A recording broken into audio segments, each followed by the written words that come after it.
Bien entendu, cette onde de choc provoquée par le Brexit qui fait la une, Hélène Frade, d'une bonne partie de la presse internationale ce matin. Le Royaume-Uni, vous l'avez dit, est déchiré, l'Europe déboussolée. Et aux États-Unis, The Wall Street Journal évoque un pays et un continent confrontés à présent aux répercussions du Brexit, répercussions outre-Manche au sein de la classe politique, avec un parti conservateur qui se retrouve face à un vide après l'annonce de la démission future de David Cameron, et un parti travailliste aux prises avec une révolte ouverte et des répercussions évidemment aussi au sein de l'UE, avec des capitales européennes qui semblent divisées sur la façon d'aborder les négociations avec le Royaume-Uni.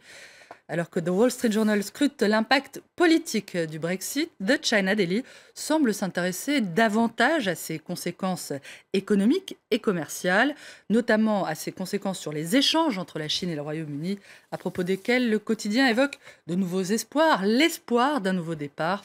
En Inde, le dessin du Hindu se borne à constater que le drapeau britannique vient d'endommager l'Union européenne. Une union, on le voit, en forme de fer à cheval. La chance européenne aurait-elle tourné ? Au Royaume-Uni, pendant ce temps-là, Boris Johnson, qui a fait bien sûr campagne pour le Brexit, a cherché à rassurer ses compatriotes. Dans une tribune publiée par The Telegraph, l'ancien maire de Londres leur assure que leur pays continuera à avoir accès au marché unique européen et qu'il pourra aussi effectivement conclure des accords commerciaux avec les économies en croissance en dehors de l'UE. Le libre-échange ainsi que l'accès au marché unique continuera, écrit-il, répétant qu'il n'y a pas de raison de hâter le divorce. L'économie est entre de bonnes mains, martèle-t-il, avant d'ajouter que non, il ne détecte, je le cite, aucun appétit véritable pour un nouveau référendum sur l'indépendance de l'Écosse, qui dit souhaiter, on le sait, rester dans l'UE, comme l'a déclaré la première ministre écossaise Nicola Sturgeon. Bref, allons croire, hein, tout va pour le mieux, ou presque dans le meilleur des mondes, et rien n'est encore vraiment joué, selon l'ex-maire de Londres, qui risque même cette déclaration d'amour, si je puis dire. Le Royaume-Uni fait partie de l'Europe et il en fera toujours partie. En fait, en votant pour le Brexit, on ne voulait pas vraiment dire qu'on voulait partir, lui fait dire le dessin du Times, qui ironise sur les ambiguïtés, pour ne pas dire les mensonges du partisan du Brexit, et notamment le fait que durant toute la campagne, ces derniers promettaient qu'en cas de leave, les 435 millions d'euros qui étaient envoyés chaque semaine pour le budget de l'Union européenne seraient utilisés pour financer la NHS, le système de santé publique. Un argument qui a été utilisé sur des tracts de campagne, placardé sur des bus, dont celui de Boris Johnson, justement, mais qui a été mis à mal dès le lendemain du référendum par Nigel Farage, le président de l'europhobe UKIP, qui a admis que cet argument était une erreur, je le cite.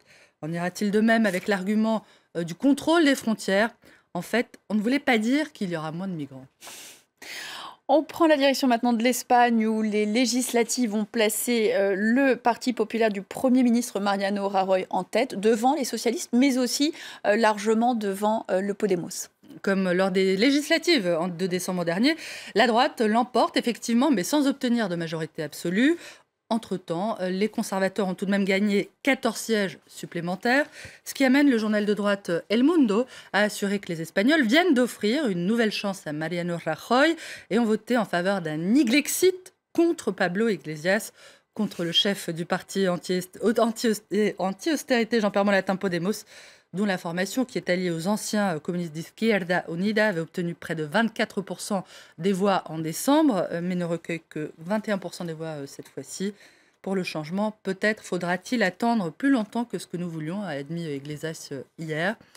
La crise politique en Espagne est donc loin d'être terminée, et c'est ce que constate ce matin El País, qui évoque le scénario désolant qui se dessine à l'issue du scrutin d'hier.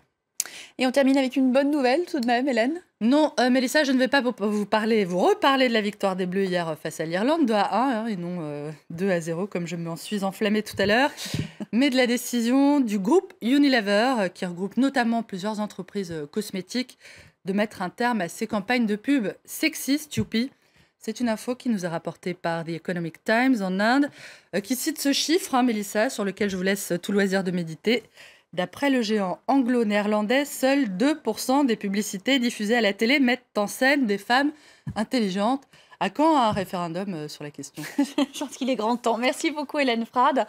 Cette revue de presse internationale, il est 9h passé de 26 minutes. On marque une courte pause. On se retrouve tout de suite pour un tout nouveau journal.